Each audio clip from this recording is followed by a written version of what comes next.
Hi, I'm Steve Weston. I'm the Vice-Chancellor of the University of the West of England in Bristol. I'm delighted to be providing you with some information about what life is going to look like when we all return to the university. Now, I've been at the university now for well over 20 years, and of course things are changing and adapting all the time.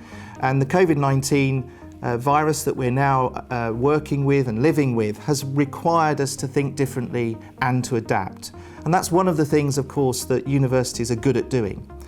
So when I'm thinking about what's it going to be like when you come back to the university, it is going to be different. But different doesn't mean that it's going to be bad. Different is an opportunity for us to innovate and be creative and to engage in very different ways.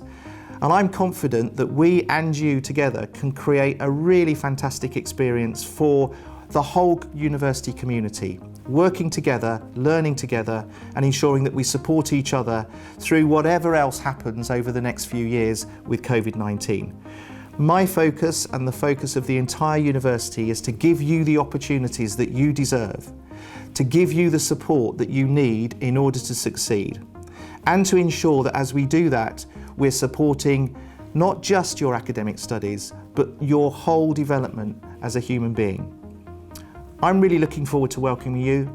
I'm really hoping that we will get off to a fantastic start at the university, and I'm sure that in the end, you will succeed.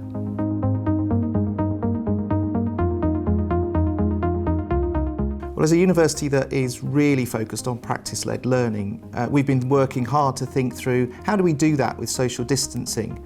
And of course, our teams have worked through very systematically and very carefully ways of making sure that we can bring students together with academic staff and technical staff to be able to ensure we provide the skills that you really do need.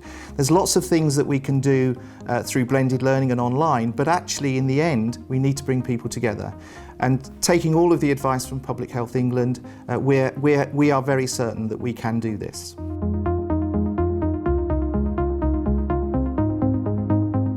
So when we think about the advice coming from Public Health England at the moment, we're clear that the big lectures that perhaps we've all grown up with over the years are not going to be possible to do. We cannot do social distancing in the big lecture theatres, so they're going to be transferred and translated into online. Now that doesn't mean that you're going to be sat in front of a screen watching an hour's lecture. It's going to be much more interactive than that. And we've learned a lot about how to develop bite-sized learning chunks within a virtual environment. So that's what you'll experience. You won't have the big lectures. So anything where that would have been the case is now online, but it's not just about recording in front of a camera the lecture that you would have had.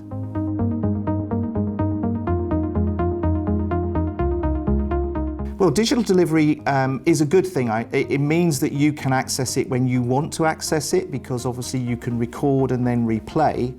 But just think about your own lives at the moment. I suspect many of you have had an opportunity to engage with TED Talks, for example. Now, TED Talks are a one-way delivery, but they are hugely engaging, and that's what we're trying to replicate in the way in which we deliver our materials online. How do you give a digital experience that is interactive, that encourages you, inspires you to go off and find out more about the subject? That's our challenge, and that's what we've risen to, and that's what we'll deliver.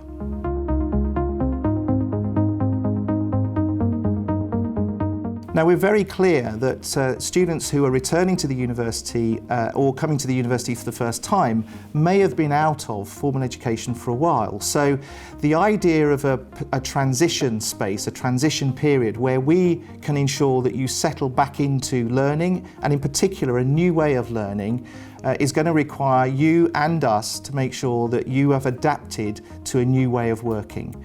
Now, we've all, over the past few weeks, had to learn and adapt how to engage with technologies in a way that perhaps a few years ago we wouldn't have dreamt of. Now, we don't want to just throw you into that environment. What we want to do is to make sure that we develop you and work with you so that you're comfortable and you can get best out of that technology that's available. So the Block Zero is all about building your confidence, making sure that you are ready to engage within that environment, and importantly, giving you an opportunity to learn new tools and new ways of working. Collaboration online is going to be part of the future for many years to come and may never go away. So we need to make sure you're confident and that you can engage with that, and also work out how to make friendships and how to form groups and how to collaborate within groups is going to be a really important skill that you're going to have to learn and then take with you into the workplace once you graduate.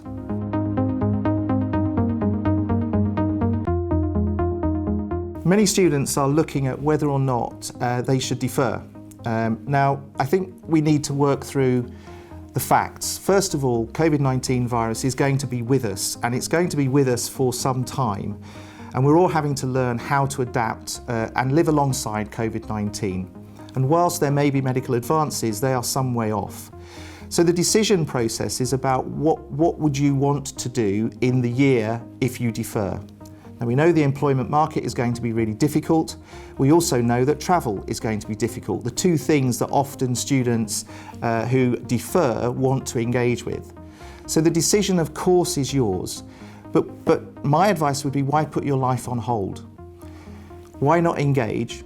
Why not begin your journey into a professional career and ensure that you are ready for whatever then comes in 2-3 years' time?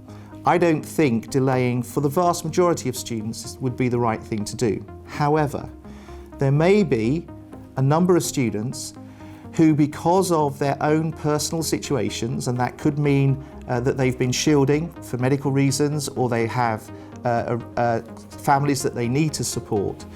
Under those circumstances, there may be external reasons why deferring for a year is the right thing to do for you. Work it out, think it through, talk to people, and importantly, speak to people who can help you make that decision. It is an individual decision in the end, and everybody's circumstances are different. But for the vast majority, I would advocate, come to university, you'll have great time, you will develop new skills, and delaying it for a year, I don't think actually is going to be helpful to you.